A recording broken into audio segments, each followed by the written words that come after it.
Good afternoon. It's Saturday today and welcome to Summer's Way of Life. And it has been so busy in the garden. It's been non-stop. So I'm going to whiz you around and explain to you what I've done today.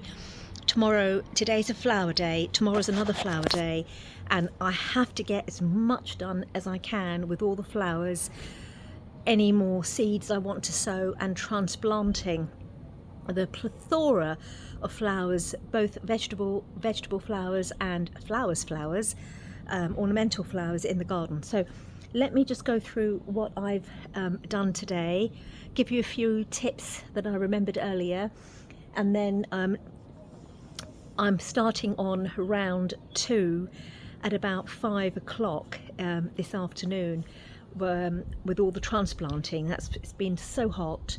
You shouldn't really do too much transplanting or really that much in the heat of the day. So it's early morning and I did a lot this morning, early morning, 11-12 o'clock and up to 11 o'clock, and then I'm starting now at about 5. So here goes. Right, I had a whole load of bedding plants that I'd bought and that I'd put into flower baskets. If you remember, I had made these beautiful hanging baskets that are up here. Don't know if you can see them. There's one out the front as well. They're doing okay. They might look dry, but this isn't dry. It's sphagnum moss. It's wonderful. It looks wonderful in the morning when it's kind of tropical, and after I've given it a good water later today.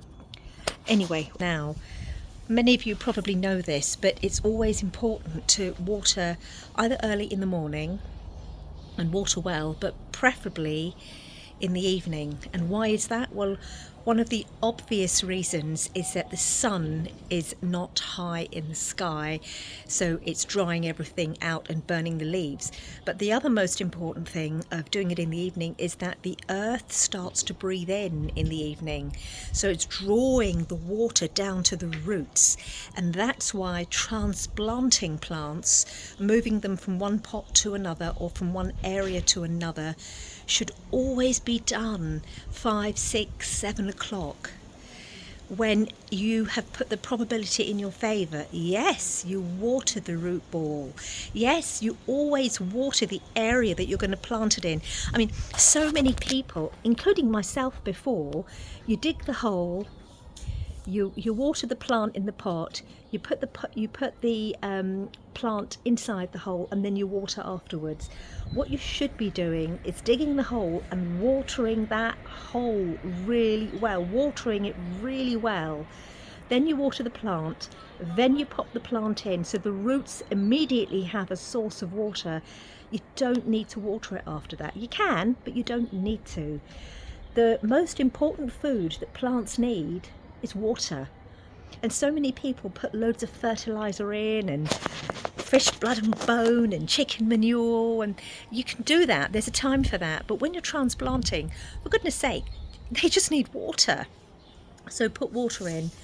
Right, that was the tip that I wanted to share. Now let me turn around, explain what I've done. You can see here, this is amazing. I have planted out all these different bedding plants into containers. Now these containers have got all these bedding plants that are actually going to trail, and I'm going to put them into containers like that. You saw that in the last video. But what I've done is I transplanted them early this morning, and then I've left them under the table so they're out of the direct sun, because you need roots to be able to establish. And even some of these plants here, they had flowers on them, and I cut the flowers off because I want the energy to go into the roots, the establishment of the roots. These petunias, you see right now, they don't look, this is actually a bird feeding thing, but I've planted trailing plants, and then they look really sad at the moment, and I hope they take, but you know, it's because they've just gone under shock. You know, they're living things, and I've shocked them by taking them out the pots and meddling around with their roots. So they're a bit shocked, and they need time and they need love, and they need care to establish or re-establish themselves. There's a few more alisums left there which I'm going to put in the borders. That will be later on this evening because it's a flower day. It's flower day tomorrow as well. Okay, now the other thing, I've got cauliflowers here somewhere. Here they are. Oh, I don't know where they are. One of these are cauliflowers. Anyway, they will be planted out into the ground today, as will the sunflowers. They'll go later on this afternoon. Now, really the thing is, I have to see how much I can do in, you know, I've just done so much, lifting bags and helping my mum in her garden. She needs some things done which she can't do herself. So, you know, it's easy to get very tired. But the thing is, I don't put an imposition on myself. I just do. I don't think, oh God, I can't get this done. I've got so much to do. Today's a flower day. Tomorrow's a flower day. What can I do right now? So, and I just crack on and just get it done. And you will be surprised how much you'll get done. You know, you start seeing things like that plant needs to be transplanted and go over there. And just take your time. You know, there is an urgency, but you don't have to feel urgent about it. You're just getting on and doing what you can. You're one human being, or two if there's two of you or more, and you just get things done. So that is what I'm up to today. Marigolds. I'm looking at the marigolds thinking I need to put them out. I probably won't because of the slugs. Now, talking about slugs. These damn slugs, I thought I'd got rid of them because I'll tell you something about slugs in a minute, actually, really useful. I had these two small plants which look like host, and I had propagated them in autumn last year, should have been done in spring, and they were beautiful. And look, something has eaten them. There, and these. So what I quickly did was put some salt around it, and then I spoke to my mum. And, oh, look at this. I'm just digressing, but look at this Welsh onion. Can you see the flower that's just starting to come out? I think I might have mentioned to you that I allowed this one to flower because I want to attract the bees and the birds, and then the seeds will just fall onto the ground. But doesn't it look beautiful? But going back to these hosta-style plant, look. So, I spoke to my mum, and she just happened to be watching something on Gardener's World or one of the TV gardening programs, and what she was told, or what she saw, she said, it's kind of common sense really. She said you boil up some chopped garlic, a very potent boiling solution of garlic, and when it's really potent, then you cool it down, and then in a one of these spray can things, you put some water and you put a couple of teaspoons of that garlic water and you spray the leaves, because the slugs hate garlic. So that's another thing I'm going to do tonight. I'm also going to try an experiment and plant out one of the calendulas into the ground, just one. Calendula is pot marigold, remember, and I'm going to give it a real drench of garlic water and see if it protects them from slugs. But then I'd have to do it every day until it flowers. Thing is, the longer I leave it in a pot to flower, the less chance the roots have to widen, establish and find a home and grow, and therefore it would be later to flower. So I want to get them in the ground but keep them protected at the same time. So that is what I am going to do. I'm just going to show you the potatoes, because before I do that, let me just show you the grass.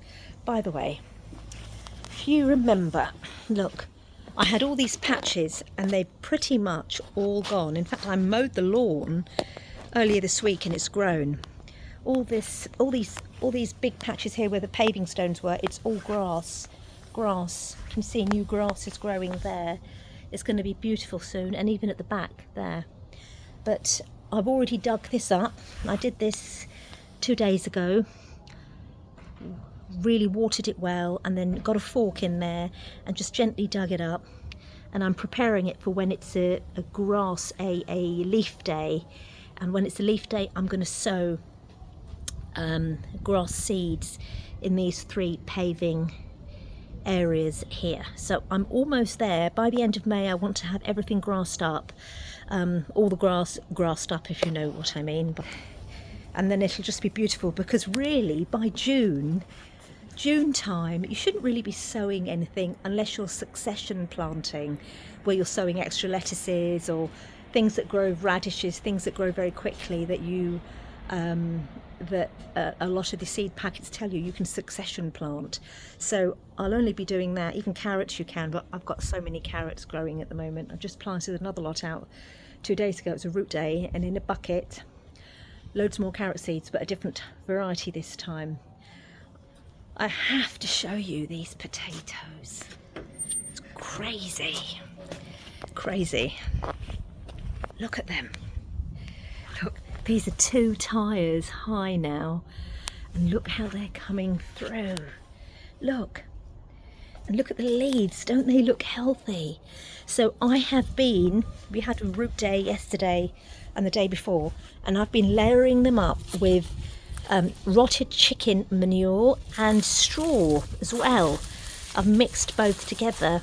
Here, this needs a lot more layering up. I've done quite a lot, but it needs a lot more. And be careful when you're doing it, because I've broken quite a few of these delicate branches, and you need these leaves here because they need to absorb the sun. They need the photosynthesis, and they need the sun so that the energy can go down into the tubers and into the potatoes and give you wonderful big fat potatoes and flavoursome potatoes. They need these leaves to do the work. The leaves are the solar panels. That's what the leaves are, the solar panels. Like our skin is the solar panel, absorbing the sun and charging us. It's an electrical charge, and I'm not joking, it really is. We're being electrically charged up when we're out in the sun. And if you put sunscreen on, you're mad, because sunscreen is poison. And the whole idea of sunscreen, it was invented to basically stop you being human and absorb the sun and be healthy, so that the pharmaceutical industry can make money off you and keep you just alive, so that you take lots and lots of medication. Sunscreen is what actually causes disease and indeed cancer. It's got nothing to do with sunscreen, the sun. Well, when I'm in the sunlight, I get these. This is all mainstream bullshit. Do some research and understand what you consume, especially these commercial seed oils, what it does to your skin, and how it's carcinogenic, and how the sun reacts with the seed oils inside your skin as a system. If you start eating butter and ghee, it's a very different story. You won't even burn as much. Common sense tells you, doesn't it, that if you've got pale skin that burns, do not go out in the midday heat. Go out early in the morning or in the afternoon, put a hat on. Keep your eyes open without sunglasses so your retina can absorb the sun and synthesize the vitamin D inside your body, vitamin D3. You've got to do research from the right places. Right, I want to show you the peas. I've kind of staked the peas up yesterday. Do you remember the pea plants that I was growing in the gutter? Look at them. Look how healthy they look. Now they grow up and they've got these little tendrils, yeah, that hold on. They kind of like these tendrils that hold on, and hopefully they'll just keep going round. And very soon, as they climb up on this, they'll start producing these beautiful, beautiful sugar snap style peas. I've put parsnips in here. Root day, remember, yesterday, so I've sown some parsnips, but they take forever to germinate. So a good idea with parsnips is to actually sow something else like radishes, which I haven't got, because the radishes will come out really quickly and it'll remind you that the parsnips are there. Anyway, I've got labels, so it should be fine. It shouldn't be a problem. And I don't know what else to show you. I think just show you in this bed here. All the peas are growing beautifully. Look at that. It's not going to be long now. Even the calendula that's in the raised bed and safe from the from those awful slugs, they're growing beautifully in the raised bed. Everything's doing well. This is a bougainvillea, which I've repotted into another big pot. I didn't want to put it into too big a pot because it might shock the roots, so I've put it into a fairly big pot. Over here we've got the carrots. Look how they're growing. This is a beautiful thyme which I'm going to repot. And talking about thyme, if you remember, I mentioned to you that my thyme failed when I tried to grow thyme through seed. Well, I don't give up. I'm one of these people that says try again and keep trying. Try something different. Don't do the same thing twice. I knew it was probably the cold weather, so I sowed a whole lot more thyme seeds, and let me show you what's happened. Here they are. If you look carefully, can you see they're all coming up? And I am so overjoyed at this because I love thyme, and they're all coming up nice and slowly. The cosmoses are very slow. 2 of them have come up. I don't know where the rest are. I've taken the actual hibernator lids off now because it's quite warm, and I'm hoping that they will germinate. Marigolds, they've started to germinate. I'm going to plant some more, sow some more marigolds later today. Now again, I've always read from a biodynamic perspective to sow your seeds early in the morning, but you know, in my mind I'm thinking, well, I will sow some tomorrow, but I'm going to try sowing some this evening because the earth breathes in the evening, and if I'm putting the seeds in,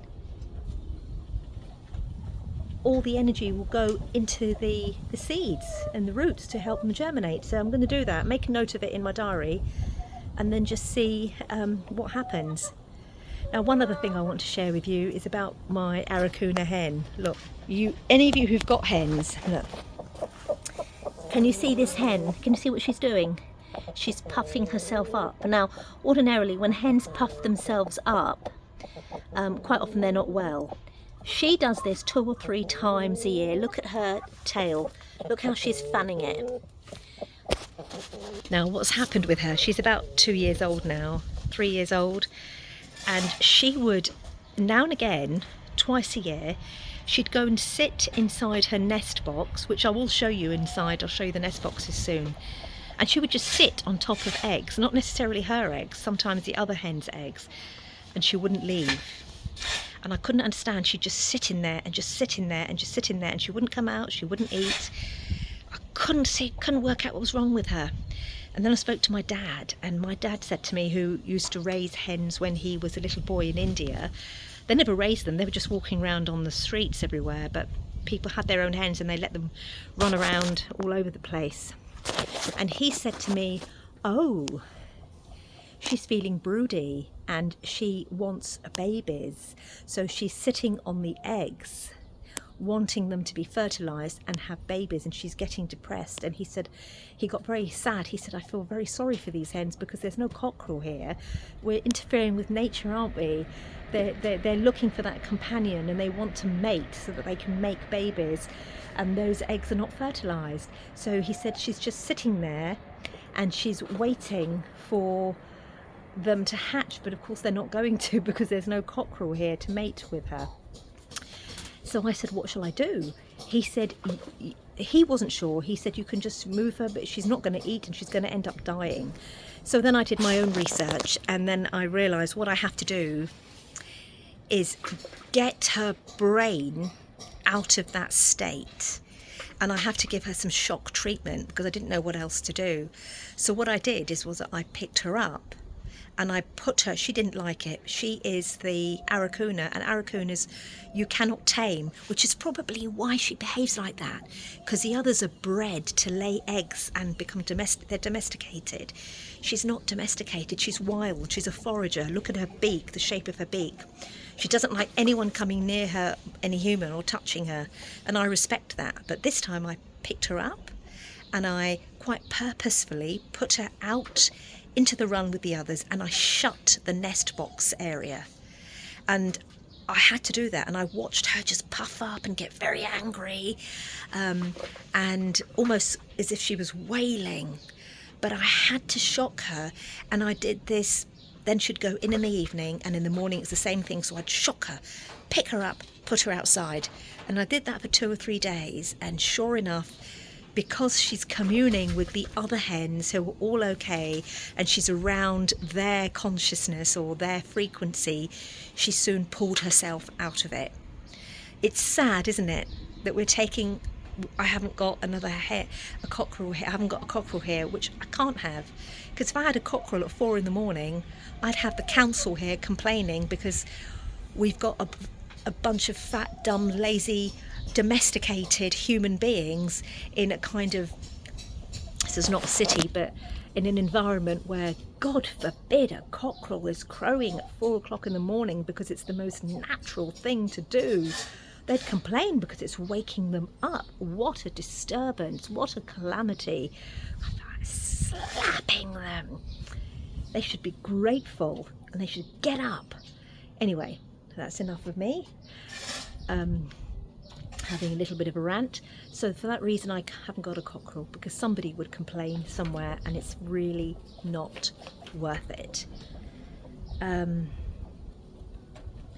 You've got the hens there that are cooped up, imprisoned in their little coop, even though I've given them a really big space. I don't have a choice, otherwise they'll eat everything. But then you've got us in these densely populated environments. We're also chickens cooped up. You just don't realise it. We're cooped up in these small places. This is how we have to live. All these rules, no freedom. If you really understood what freedom meant, we can't be human. And we don't even know it because we're so used to it, generation after generation after generation. I'm sure there are many of you understand exactly what I mean by this. Anyway, that's my update for today. I'm going to do another update tomorrow, and after the entire day, and just show you the difference. And in a couple of weeks, everything will be blooming. It will just be blooming beautiful. Have a lovely Saturday.